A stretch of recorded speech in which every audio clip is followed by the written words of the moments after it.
दोस्तों मैंने काफी रिसर्च एंड एनालिसिस के बाद टॉप 3 बेस्ट म्यूचुअल फंड्स को पिक किया है जो last 5 year and 7 year horizon में कंसिस्टेंटली अपने बेंचमार्क को बीट किया है और अपने बेंचमार्क से बेहतर रिटर्न बना करके दिया है। बट इन फंड्स का नाम जानने से पहले अगर आप फंड सिलेक्ट करते समय केवल उस फंड का past return, portfolio, fund manager और रेटिंग को देखकर फंड सिलेक्ट करते हैं तो प्लीज अभी हम कुछ इंपॉर्टेंट पैरामीटर्स के ऊपर डिस्कस करने वाले हैं, तो आप इसे ध्यान से सुन लें, नहीं तो आपका बहुत बड़ा लॉस भी हो सकता है।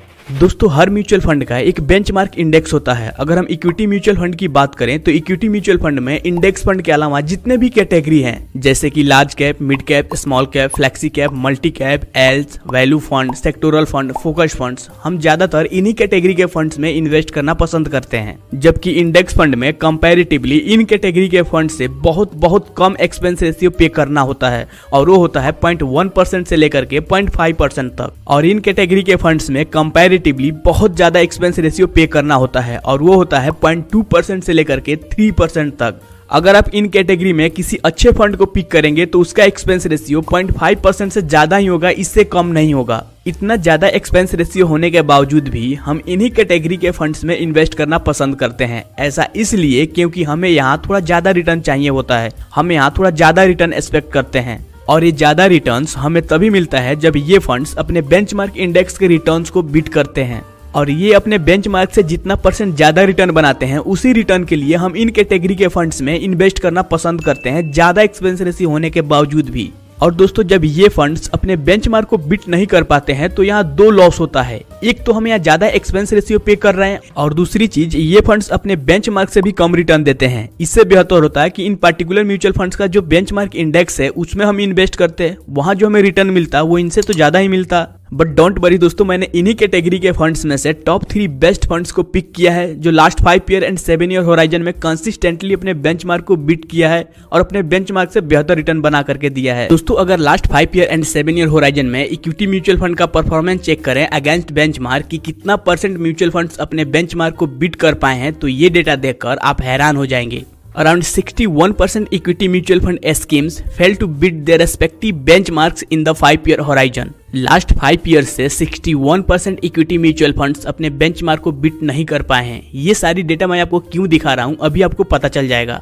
Around 62% schemes underperformed their benchmarks in the 7-year horizon. और लास्ट 7 ईयर से 62% स्कीम्स अपने बेंचमार्क के रिटर्न को भी बीट नहीं कर पाए हैं। ये डेटा ईटी म्यूचुअल फंड ने कंसीडर किया है। लास्ट 5 ईयर में 156 स्कीम के परफॉर्मेंस के ऊपर एनालाइज किया है एंड लास्ट 7 ईयर में 147 स्कीम्स के ऊपर स्टडी करके ये डेटा कंसीडर किया गया है। पिछले 5 सालों में 156 स्कीम्स में से 95 स्कीम्स अपने बेंचमार्क से भी कम रिटर्न बना करके दिए हैं और ये डेटा है 61%।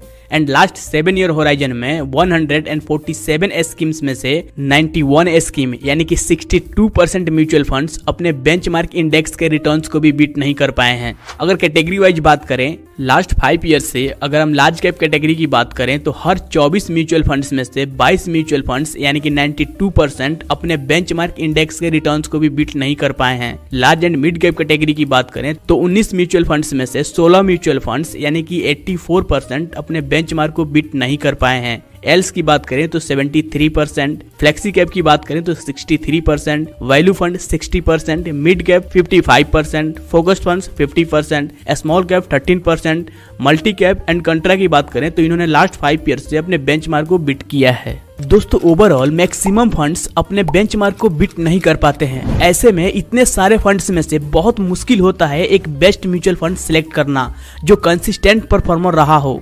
दोस्तों जब भी हम फंड सिलेक्ट करते हैं तो हमें ये इंश्योर कर लेना चाहिए कि वह फंड 5 साल या उससे अधिक पुराना होना चाहिए। इससे क्या होगा कि आप उस फंड के रिस्क एंड रिटर्न पैरामीटर्स को अच्छे से एनालाइज कर पाएंगे। बहुत सारे फंड्स कभी बहुत अच्छा रिटर्न बना करके देते हैं और कभी बहुत कम रिटर्न बना करके देते हैं। इसका मतलब है कि उस फंड में बहुत ज्यादा वॉलेटिलिटी है, वह फंड बहुत ज्यादा वॉलेटाइल है।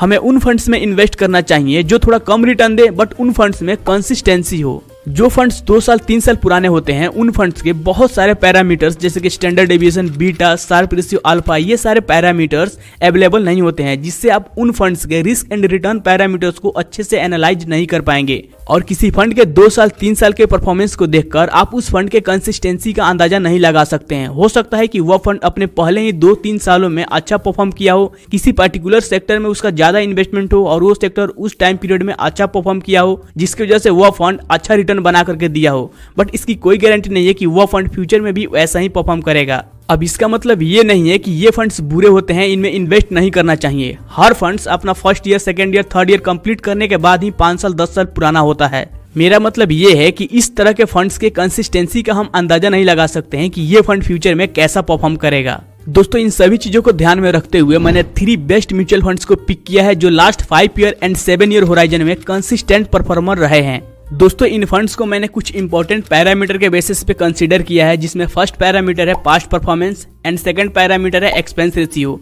अगर किसी फंड का एक्सपेंस रेशियो ज्यादा है तो लॉन्ग टर्म में आपके रिटर्न पे इसका बहुत बुरा इंपैक्ट पड़ता है, तो एक्सपेंस रेशियो जितना कम होगा उतना बेटर होगा।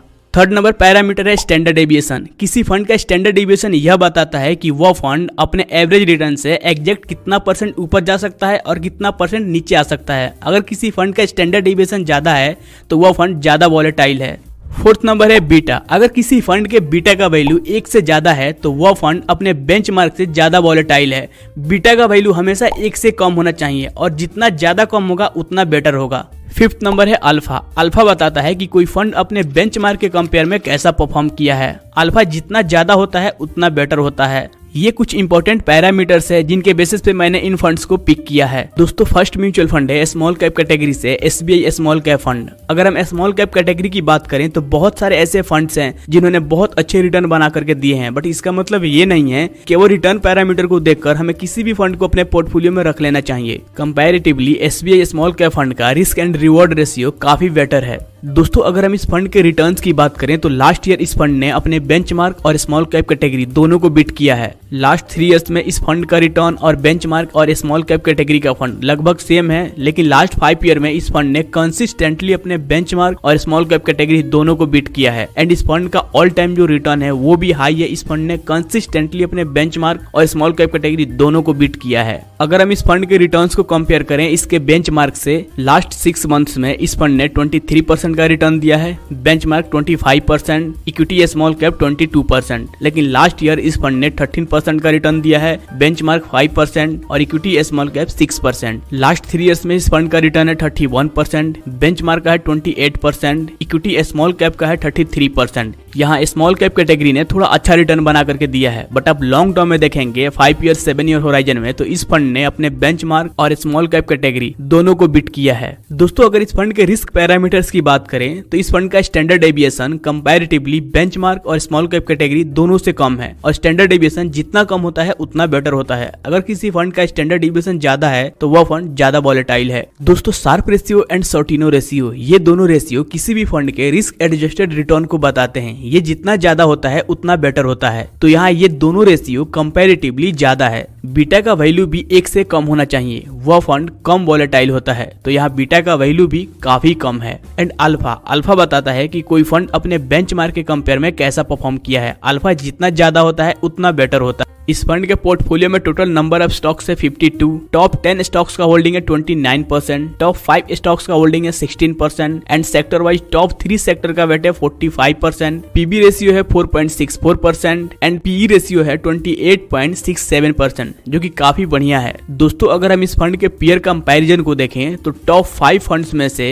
वैल्यू रिसर्च ने इस फंड को 4 स्टार का रेटिंग दिया है। इस फंड के नेट एसेट वैल्यू की बात करें तो वो है 15,000। अगर हम इन पांचों फंड्स के ऑल टाइम एवरेज रिटर्न की बात करें तो सबसे ज्यादा है एसबीआई स्मॉल कैप फंड का, निपॉन इंडिया का है 25%, एक्सिस स्मॉल कैप का है 24%, कोटक स्मॉल कैप फंड का है 20%, ICICI prudential small cap fund का है 17%। इन पांचों फंड्स का एग्जिट लोड सेम है। अगर एक्सपेंस रेशियो की बात करें तो सबसे ज्यादा निपॉन इंडिया स्मॉल कैप का है 0.86% एंड सबसे कम है axis small cap and Kotak small cap का। वहीं एसबीआई स्मॉल कैप का है 0.71%, जो कि काफी बढ़िया है। फंड एज की बात करें तो यहाँ पांचों फंड्स का 9 ईयर इयर्स 11 मंथ कंप्लीट हो चुका है। दोस्तों इन पांचों फंड्स में से comparatively SBI small cap fund का परफॉर्मेंस काफी बेटर है। क्योंकि ये एक स्मॉल कैप कैटेगरी का फंड है तो प्लीज आप इसे शॉर्ट टर्म के लिए अपने पोर्टफोलियो में ना रखें, बिकॉज स्मॉल कैप काफी ज्यादा वॉलेटाइल होता है। अगर आप चाहें तो इसे लॉन्ग टर्म के लिए अपने पोर्टफोलियो में रख सकते हैं। सेकंड फंड है मिड कैप कैटेगरी से कोटक इमर्जिंग इक्विटी फंड। अगर इस फंड के रिटर्न पैरामीटर की बात करें, लास्ट ईयर इस फंड ने अपने बेंचमार्क और कैटेगरी के आसपास रिटर्न बना करके दिया है। लास्ट 3 इयर्स में भी वैसा ही परफॉर्म किया है। लेकिन जब आप लॉन्ग टर्म में देखेंगे 5 ईयर या उससे ज्यादा समय में, तो ये फंड कंसिस्टेंटली अपने बेंचमार्क और कैटेगरी दोनों को बीट किया है। इस फंड के रिटर्न को बेंचमार्क और कैटेगरी से कंपेयर करें तो लास्ट 6 मंथ में इस फंड ने 21% का रिटर्न दिया है, बेंचमार्क 23% एंड कैटेगरी का है 22%। लास्ट ईयर इस फंड ने 9% का रिटर्न दिया है, बेंचमार्क और कैटेगरी दोनों को बीट किया है। लास्ट 3 ईयर में इस फंड ने 26% का रिटर्न दिया है, बेंचमार्क 26% और कैटेगरी को यहाँ बीट किया है। But last 5 year and 7 year horizon में ये फंड बेंचमार्क और कैटेगरी दोनों को कंसिस्टेंटली बीट किया है। दोस्तों इस फंड के रिस्क पैरामीटर की बात करें तो बेंचमार्क और कैटेगरी में कोई बड़ा डिफरेंस नहीं है। इस फंड के पोर्टफोलियो में टोटल नंबर ऑफ स्टॉक्स है 71, टॉप 10 स्टॉक्स का वेट है 32%, टॉप 5 स्टॉक्स का वेट है 18% and sector wise top 3 sector का वेट है 40%। पोर्टफोलियो पीबी रेशियो है 4.7% एंड पोर्टफोलियो पीई रेशियो है 31.22%, जो कि काफी बेटर है। इस फंड के पीयर कंपैरिजन को देखें तो टॉप 5 फंड्स में से वैल्यू रिसर्च ने इस फंड को 4 स्टार का रेटिंग दिया है। इस फंड का नेट एसेट है 23,000। ऑल टाइम CAGR की बात करें तो इस फंड का 20% है, जबकि सबसे ज्यादा है Mirae asset mid cap fund का। बट ये फंड केवल 3 साल पुराना है और 3 साल पुराने फंड के कंसिस्टेंसी का आप अंदाजा नहीं लगा सकते हैं, तो इस फंड से तो हमें कोई मतलब नहीं है। एंड एग्जिट लोड की बात करें तो पांचों फंड्स का 1% है